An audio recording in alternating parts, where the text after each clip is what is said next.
To make a trade on Interactive Brokers, start by logging into your account on the Interactive Brokers website or through the Trader Workstation platform. Once logged in, navigate to the trading screen, where you can enter your trade details.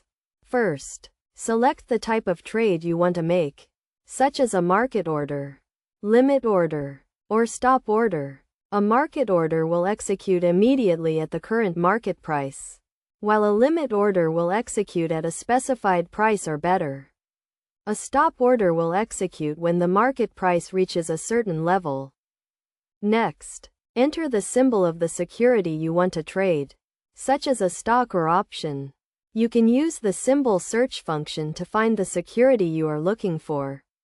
After entering the symbol, select the quantity of the security you want to trade.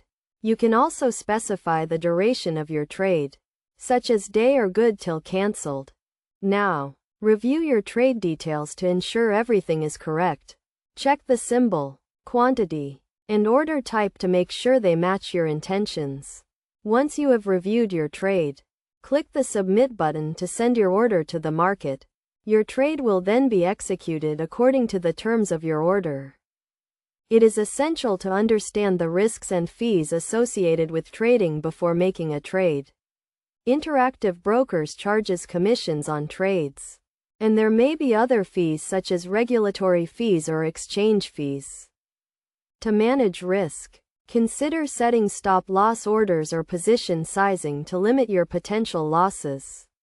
It is also crucial to stay informed about market conditions and adjust your trading strategy accordingly. By following these steps and using the tools and resources available on Interactive Brokers, you can make informed trading decisions and execute trades with confidence. Remember to always prioritize risk management and trading discipline to achieve your financial goals.